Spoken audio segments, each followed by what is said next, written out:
আমি যদি আপনাকে জিজ্ঞেস করি আপনার ফজরের 2 রাকাত সুন্নতের মূল্য আপনি আল্লাহর কাছে কি নিতে চান, আমাদের বিবেক কি ওই পর্যন্ত পুষবে? কি নিতে চান? আচ্ছা বলেন আপনি কি নিতে চান, তারপর আমি আমার পক্ষ থেকে আপনাকে একটা প্রাইজ বলবো। একজন ব্যক্তি 2 রাকাত ফরজ নামাজের সালাতের মূল্য কত ধরতে চান যে এত হইলে আমি সন্তুষ্ট? বলেন, আছে কেউ এমন? তার বিবেক কি পুষবে? আমি আমার পক্ষ থেকে একটা কথা বলে দিই, আল্লাহ সুবহানাহু ওয়া তাআলার ইবাদতগুলো যা আছে ধরে নেন, 2 রাকাত সালাত অনেক বড় ব্যাপার। সুবহানাল্লাহ, একবার মুখে শুধু সুবহানাল্লাহ বলা, এটা আমি ফিল করি এইভাবে। যদি আল্লাহ সুবহানাহু ওয়া তাআলার সুবহানাল্লাহ, আলহামদুলিল্লাহ, আল্লাহু আকবার মুখে বলার প্রাইস যদি কিছু হয়, আল্লাহ বলছেন দুনিয়াতে এমন কোনো সম্পদ আমি সৃষ্টি করিনি যে একবার সুবহানাল্লাহ বললে তার মূল্য চুকাতে পারে।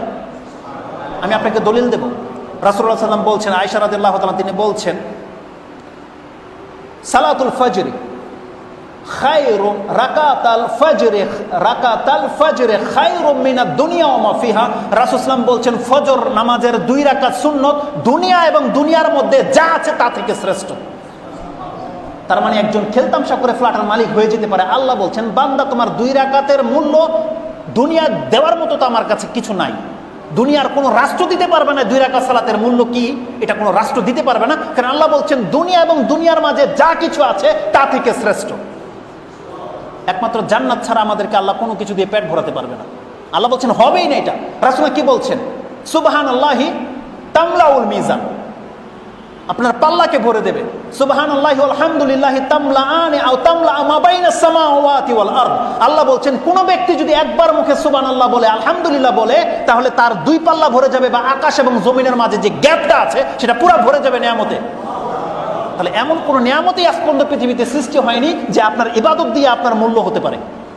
আল্লাহ বলছেন তোমার ইবাদতের মূল্য একমাত্র জান্নাত। আল্লাহ বলছেন একমাত্র জান্নাত। জান্নাত ছাড়া কোনোদিন এই ইবাদতের মূল্য কেউ কষাতে পারবে না। রাসূল সাল্লাল্লাহু আলাইহি ওয়াসাল্লাম বলছেন, আবু হুরায়রা হাদিস থেকে বর্ণিত, রাসূল সাল্লাল্লাহু আলাইহি ওয়াসাল্লাম বলছেন লা আন আকুলা সুবহানাল্লাহি ওয়া আলহামদুলিল্লাহি ওয়া লা ইলাহা ইল্লাল্লাহু আল্লাহু আকবার, আমি মুহাম্মদ সাল্লাল্লাহু আলাইহি ওয়াসাল্লামের মুখ থেকে যদি এই 4টা কালেমা কোনোদিন সকালবেলা বেরিয়ে যায়, আমাকে যদি আল্লাহ তৌফিক দিয়ে দেয় যে আমি মুহাম্মদ সাল্লাল্লাহু আলাইহি ওয়াসাল্লাম 4টা কালেমা শুধু পড়েছি, সুবহানাল্লাহি ওয়া আলহামদুলিল্লাহি ওয়া লা ইলাহা ইল্লাল্লাহু আল্লাহু আকবার, রাসূলুল্লাহ সাল্লাল্লাহু আলাইহি ওয়াসাল্লাম বলছেন আহাব্বু ইলাইয়া মিম্মা তালাত আলাইহি শামস, পৃথিবীতে যত সম্পদের উপরে সূর্য উদিত হয় ওই সমস্ত সম্পদের চাইতে আমার 4টা কালেমা মুখে উচ্চারণ করা অতটা পছন্দনীয়।